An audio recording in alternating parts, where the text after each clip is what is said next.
All right, let's take a look at the practice test or the instructions. We're asked to find the possible rational zeros. All right, before we jump into the first problem, I want to remind you about what we talked about in the lesson. So the rational zeros theorem, or some people call it the rational roots theorem, or you might hear it as the rational roots test. This just gives us a method to determine all the possible candidates for rational zeros when you're working with a polynomial function when you have integer coefficients. Now we're going to see some examples in this practice test where we don't have integer coefficients. It's really easy to modify and work with this formula in that situation as well. So for the rational zeros theorem, you're going to be looking at something called P over Q. So when you think about P, this is a factor of the constant term, and Q, that's going to be a factor of the leading coefficient. So you're just going to list out all the possibilities. It's very, very straightforward. Okay, so if I look at problem 1, I have f of x equals x cubed plus 4x squared plus 5x plus 2. So again, when I think about this right here, this is my constant term, so that's 2. This right here, this is my leading coefficient, so that's 1. So it's going to be the coefficient that is next to your variable raised to the highest power. So if the polynomial function is written in standard form, all you have to do is go all the way right here. So after your equal sign, it's going to be that first coefficient. So that's the leading coefficient. So basically, when you think about P, again, that's going to be factors of this guy right here, this constant. So let's go P over Q like this.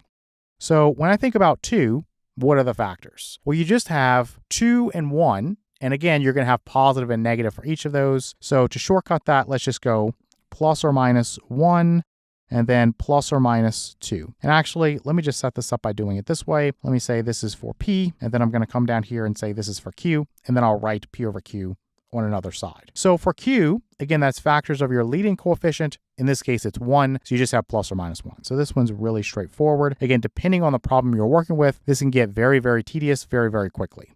Let me just put a little border here, and I'm just going to go P over Q. And so it's just all the possible ways you can do this. So you have plus or minus 1 over plus or minus 1. That's just going to give you plus or minus 1. So plus or minus 1.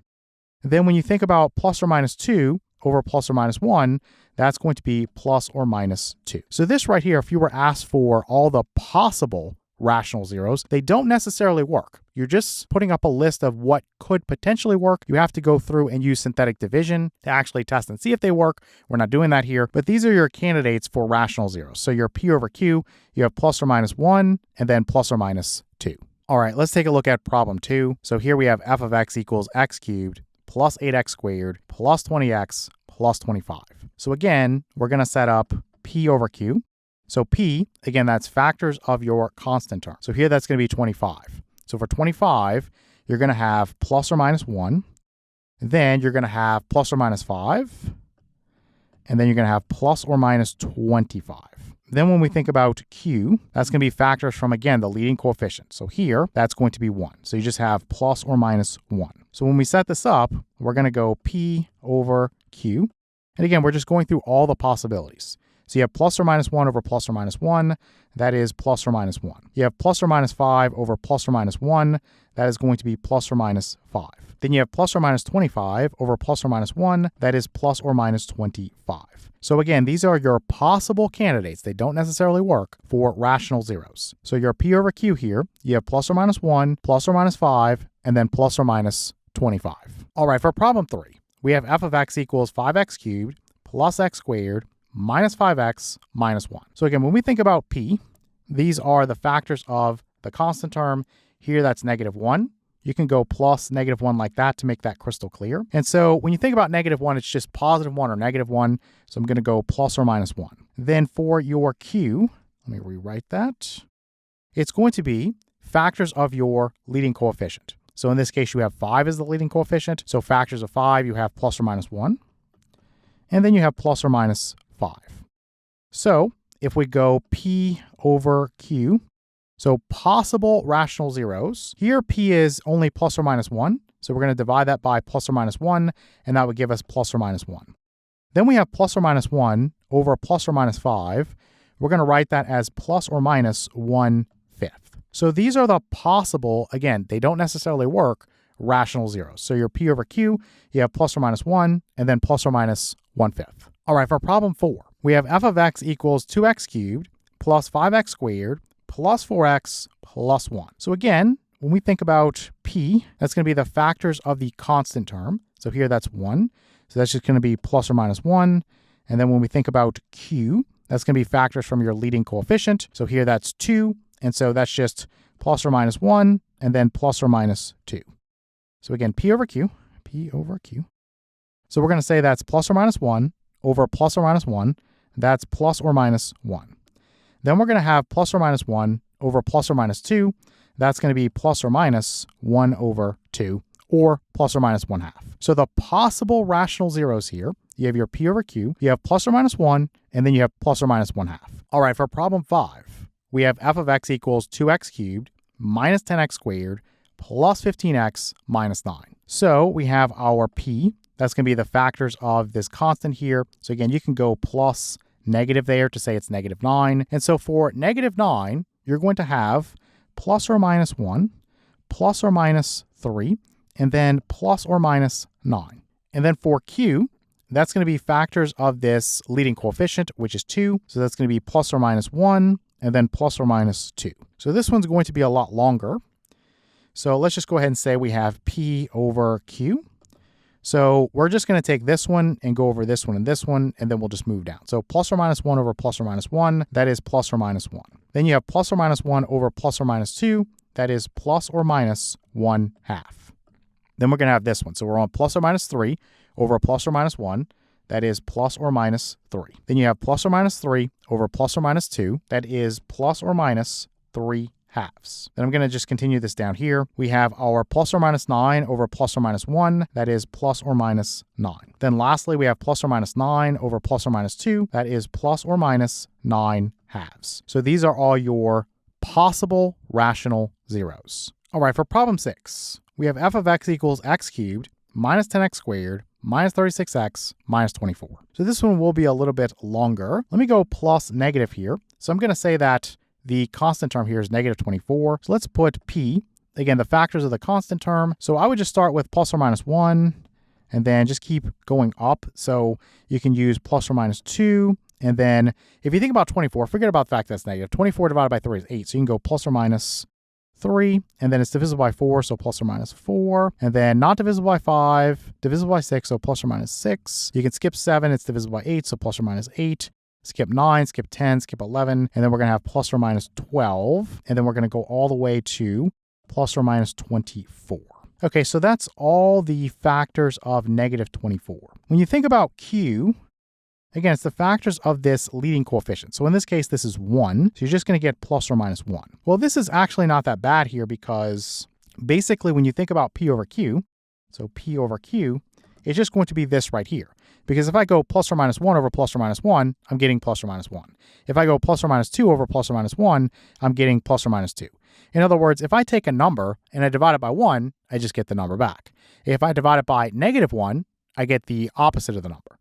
So all I have to do is rewrite this or copy it. Let me just copy it real quick. I think that would be a little bit quicker. So let me paste this in right there. So this would be all the possible rational zeros here. So plus or minus 1, plus or minus 2, plus or minus 3, plus or minus 4, plus or minus 6, plus or minus 8, plus or minus 12, and then plus or minus 24.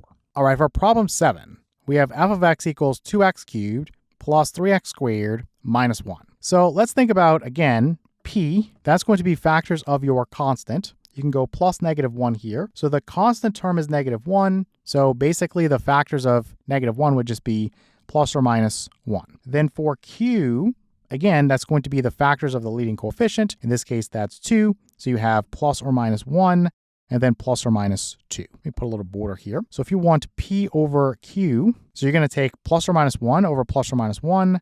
That's going to be plus or minus 1. Then you're going to take plus or minus 1 over plus or minus 2. That's going to be plus or minus 1/2. So these are your possible rational zeros, plus or minus 1, and then plus or minus 1/2. All right, for problem 8, we have f of x equals 3x cubed minus 5x squared plus 7x plus 3. So let's go p. Again, factors of the constant term, so that's 3. So that's going to be plus or minus 1, and then plus or minus 3. And then q, that's going to be factors of the leading coefficient. So again, that's 3 also in this case. So we have plus or minus 1, and then plus or minus 3. Okay, so when we think about p over q, So what are the possible rational zeros we can have? So I'm going to start with plus or minus 1 over plus or minus 1. That's plus or minus 1. Then you have plus or minus 3 over plus or minus 1. So that's going to be plus or minus 3. Then you're going to have plus or minus 1 over plus or minus 3. So let's go plus or minus 1/3. Then you're going to have, let me fix this right here. Let me make that better. Plus or minus 3 over plus or minus 3. So that would end up giving me actually plus or minus 1. In other words, if I wrote plus or minus 3 over plus or minus 3, well, I'm going to go back to this plus or minus 1. So you don't need to double list things. When that happens and you get a duplicate, you can just delete it. So we're just going to list the possible rational zeros as plus or minus 1, plus or minus 3, and then plus or minus 1/3. All right, for problem 9, we have f of x equals 1/3 x cubed minus 11 over 6 x squared plus 3x minus 4/3. Okay, in this situation, we do not have integer coefficients. So what you want to do is actually modify this function. So you're going to look at the fractions that are involved. So the denominator here is 3, the denominator here is 6, and the denominator here is 3. So you're going to multiply through by the LCD. Now, why is this legal? I would not have this f of x here. I would have 6 times f of x. The LCD would be 6. So if you do 6 times f of x, and actually, let me rewrite this as g of x. So let's say g of x is equal to 6 times f of x, which would be equal to, you're just going to multiply everything here by 6. So 6 times the third is 2. So this would be 2x cubed. And then minus, if you multiply 11 over 6 by 6, you get 11. So this is 11, and then x squared. And then plus 6 times 3 is 18.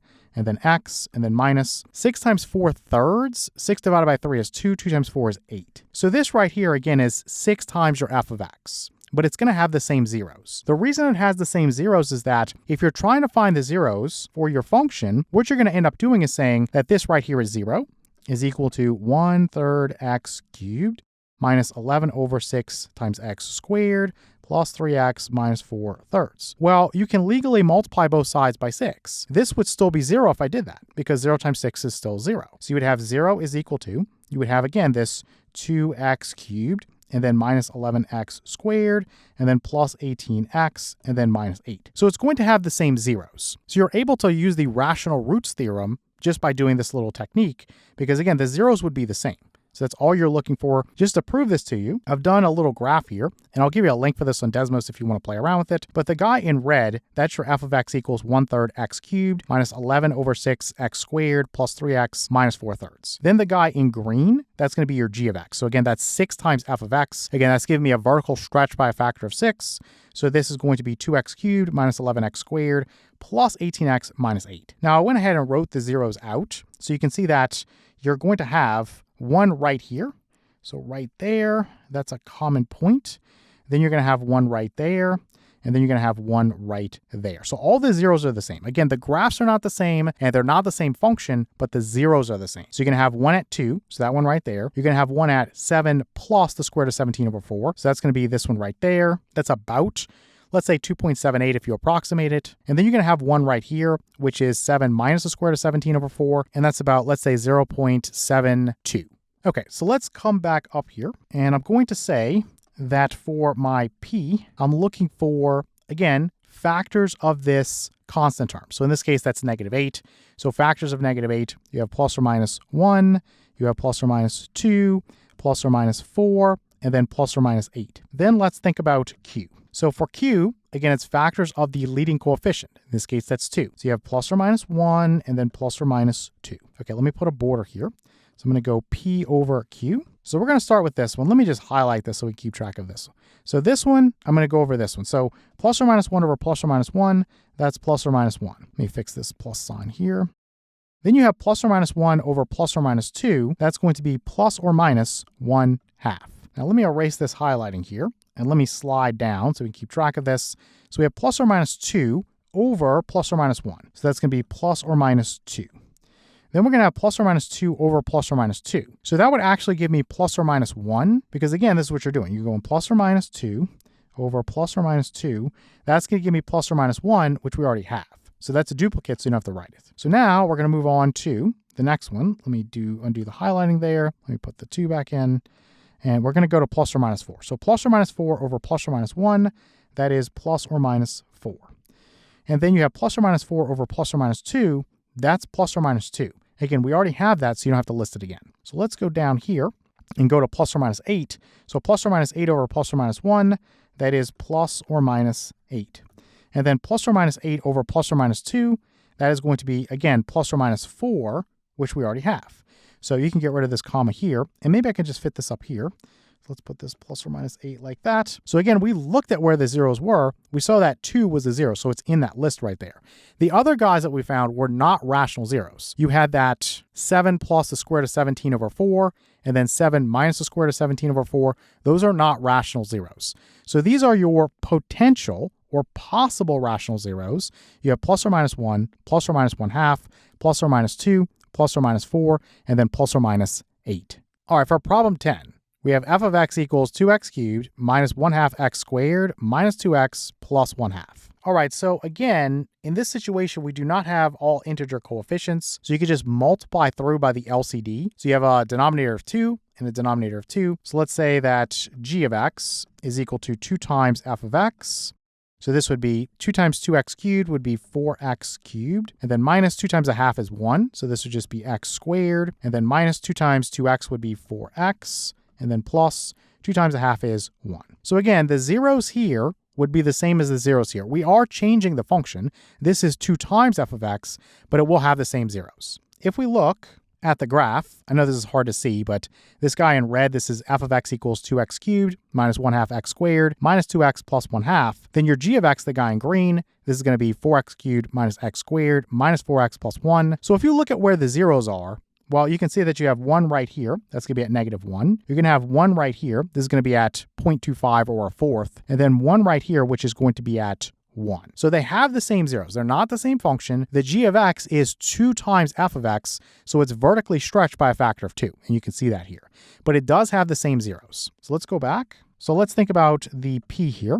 So we want the factors of the constant. So it's just 1, so that's just plus or minus 1. And then the q, that's going to be the factors of the leading coefficient. So you have 4, so that's plus or minus 1, plus or minus 2, and then plus or minus 4. Okay, so let me put a little border here. And we're going to have p over q, which is going to be plus or minus 1 over plus or minus 1, that is plus or minus 1. Then we have plus or minus 1 over plus or minus 2, that is plus or minus 1/2. Then we have plus or minus 1 over plus or minus 4, that is plus or minus 1/4. So again, looking at this, the possible rational zeros, we have plus or minus 1, plus or minus 1/2, and then plus or minus 1/4.